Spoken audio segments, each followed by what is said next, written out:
guys, my name is Shay and welcome to my channel. Today I'll be reviewing Riverdale Season 5, Episode 18, Chapter 94, Next to Normal. Don't forget to like, comment, and subscribe. Let's get it. The episode starts off with Betty and everyone else at the White Worm. Betty thanks everyone for rallying after hearing about Polly's death. She lets them know that the twins keep asking about their mom. Cheryl says that she tells the twins that their mother is somewhere beautiful and that they built a hummingbird feeder in the garden and they wait for the mommy to come visit it, which is so beautiful. Betty says that Alice is taking it pretty hard and that she hasn't left the house. And she is listening to this Next to Normal cast album on repeat. Next to Normal is a Broadway musical about a perfect family and that the three of them went to go see it in New York for Mother's Day. Betty says that she doesn't know what her mother is thinking or feeling. It shows a scene of Alice, Polly, and Charles singing about being just another perfect day and that everyone is happy. Betty stops the record because it's skipping and Alice says that she is tired and that she's just going to go to bed. Veronica and Archie talk about Betty and that they should just be on standby until they need anything from them. Veronica brings up the idea of them moving in together, and Archie loves the idea. She suggests that they move into the Pembroke, and Archie says that his house has a little bit more room to grow into it. They both agree and they kiss. Whatever. Moving right along. Tony is with Mr. Weatherby in his office, and he informs her that the janitor found Britta sleeping in the closet under the stairwell. And if I can remember correctly, I think Jughead was sleeping in that same place when he was homeless. Tony introduces Britta to Miss Weiss, who is a social worker. Miss Weiss questions Britta about her life at home, and Britta opens up and says that her parents kicked her out, and that they think the reason she was kidnapped was because of her deviant gay lifestyle. And I just hate that her parents weren't supportive of her, and just told their daughter that even though they may not understand it, just tell your daughter that you love her, and that nothing's going to change from this. But I'm so happy that Britta has someone as amazing person as Tony in her life. Tony reassures her that they are wrong and that there is nothing deviant about who she truly is and that she supports her. Miss Wise offers her to come to her home where she fosters other kids and that she can stay there for a few nights until Tony can find her a more permanent, loving home. Britta thanks Tony for all her help. Alice is looking at photo albums and Betty comes downstairs. She asks Alice if she wants to come running with her, and Alice says that she is fine. Alice asks Betty if she remembers their family trip to the Catskill Mountains. She starts singing about how she misses the mountains and her life and that everything at home is balanced and safe. Betty starts singing about how she misses her mother and her life. Both Machen and Lily's vocals are incredible. Like, oh, I truly loved it so much. Tabitha's parents are in town, and she is showing them around Pops. She says that she can have their family dinner there, and both parents shut that down immediately and say that they can just go to an Italian restaurant instead. And I could already tell that her parents were bougie and looking down on everything and everyone, including their own daughter, along with Jughead, and it just annoyed me. It really did. And to be honest, I would much rather have a burger with a chocolate shake with extra whipped cream for Pops than to go get some food from a funky Italian restaurant. Like, please. Tabitha says that the restaurant is fine and asks Jughead if that works for him. Jughead comes over to them and says that it's fine, and Tabitha's dad asks why would the busboy come to dinner, and Tabitha replies that he is her boyfriend. Jughead's face when she said that was so priceless. And then, of course, when Tabitha affectionately touches his chin, like, oh, they're so cute. Afterwards, Jughead is helping Tabitha clean up, and she says that it will help to have him as a buffer at dinner. Jughead says that she can just ask him to be her real boyfriend rather than just pretending. And Tabitha replies that the timing isn't right or couldn't be any less perfect. Jughead starts to sing about how the town is a mess, but that he could be perfect for her. Tabitha starts to sing, and they are going back and forth about whether or not to give their relationship a shot. They both sing together and say that they can be perfect for each other, and they kiss. These Jabatha feels, man. Ugh. Alice is singing with Polly and Betty, and then Betty comes into the kitchen, and she sees Alice singing by herself. Betty says that Veronica and Archie invited them over for dinner, and Alice doesn't want to go. Alice says that she wants to have her own dinner for them at home, and Betty says that she has to go pick up something first, and that she'll be back. Veronica and Archie are having dinner with Jughead and Uncle Frank. Both Uncle Frank and Archie's phone ring, and there is a fire, and they leave in a hurry. There's this moment of awkward silence, and then Jughead says that he'll just eat his food in the garage. He would rather be by himself and eat his food than sit there and make conversation. But I wouldn't expect anything less from his character, because those two have never been close. So it's just funny. Veronica starts to sing about how she is invisible when it comes to Archie, and that she would possibly fly away from Riverdale if she had the chance. Alice, Polly, and Charles are singing at family dinner, and that everything is going to be good. Betty tells Alice that she is just hallucinating Charles and Polly being home. She shows Alice Polly's ashes and says that she hopes it would bring them closure and comfort. Betty starts to sing that Polly is not here and that she has got to let her go. Betty asks Alice if she wants to go to see a Broadway show in the city, and Alice agrees. Veronica wakes up and she hears the shower running from the room and she just assumes that it's Archie. She goes inside and she is surprised to see Jughead brushing his teeth and Uncle Frank in the shower. And then there was this moment where he asked Jughead for a loofah. Like, it's just weird. It's just weird. Uncle Frank says that Archie slept at the station last night, so just so some of the other guys could go home and take a power nap. Penelope comes to Cheryl, and Cheryl tells her that the devil is really her. Cheryl is thinking about how she has seen this movie before and that she walked out. After she is done, she splashes holy water in her face, and Penelope storms out. Veronica is helping Reggie study for his exam, and that he wants to pursue a career in stockbroking.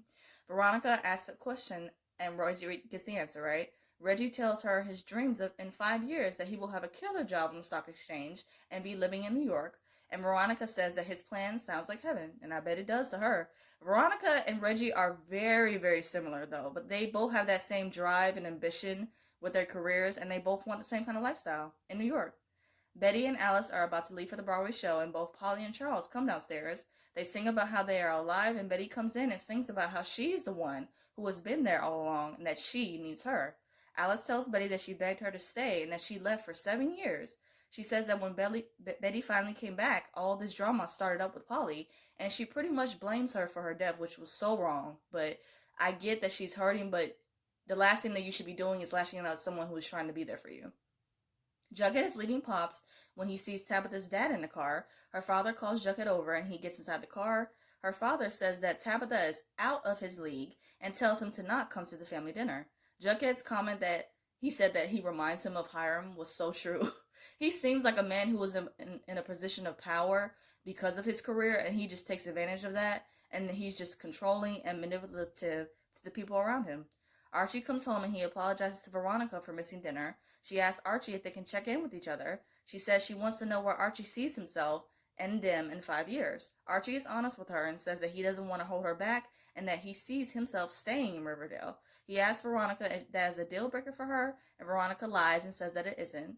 Toni is up late night trying to find Britta a place to stay. Fangs comes up with a solution and says that she can just ask Cheryl. Toni is against it, but Fangs reassures her that Cheryl really has changed. Betty comes to Riverdale High to the music room to see Kevin. She admits that she is terrified for Alice and that she is feeling lost. Betty starts to sing about how to deal with grief, and Kevin joins in and says that she can't give up and leave her mother alone. It shows a montage of Toni, Veronica, along with Betty and Kevin singing. Kevin gives Betty some great advice to go back to her mother and make that commitment to be there for her and to pick up the pieces of their grief. Tabitha is with her parents at family dinner, and they are both taking digs at Jughead.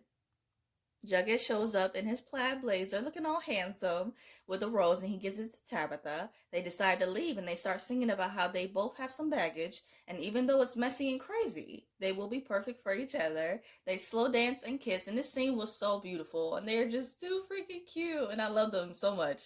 But what's funny, though, is that Tabitha kissed in the same exact place that Barchi kissed in the musical episode last season. That tea.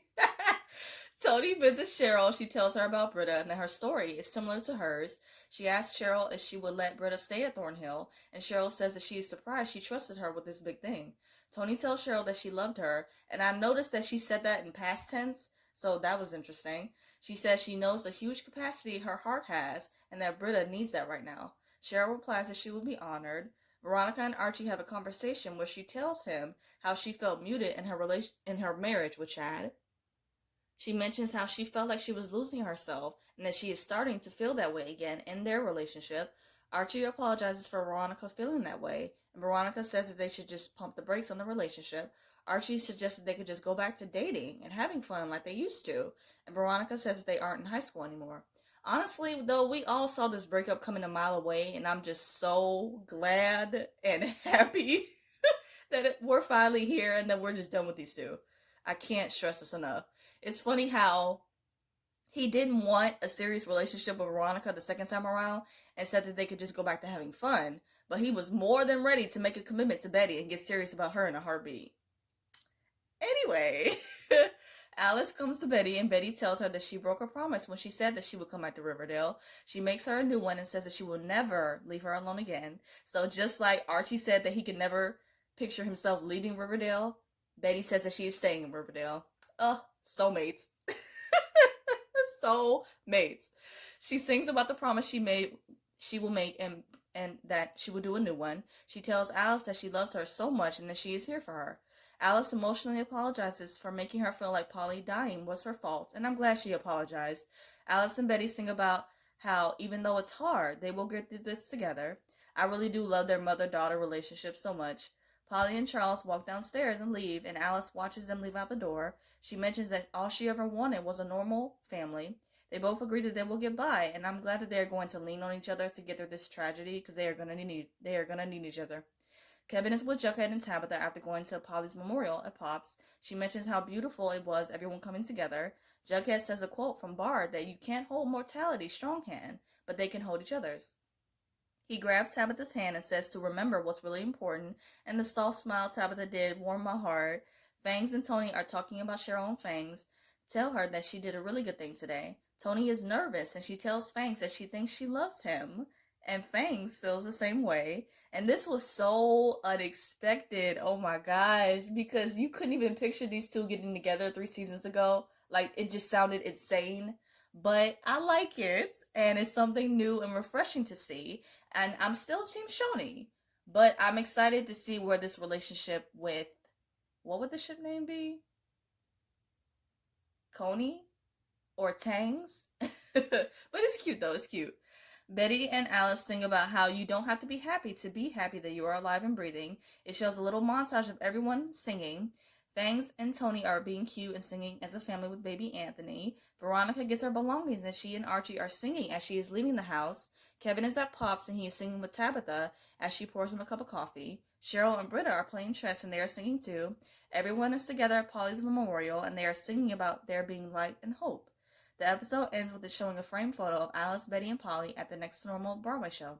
I hope you guys enjoyed my review of Riverdale. I enjoyed this musical episode. I really wish that things would have turned out differently for Polly, but, sadly, it is what it is. And I really just enjoyed Betty and Alice and their storyline in this episode, and I really, really, really loved Tabitha. They were so cute. And the finale comes on tonight, and the promo just has me way too excited. And I cannot wait, man. I cannot wait. I'll review other shows like All American, Legacies, Good Trouble, and some other stuff. And if those interest you, please check out those videos on my channel and subscribe. I hope you guys have a great day. Stay safe. See you guys next week.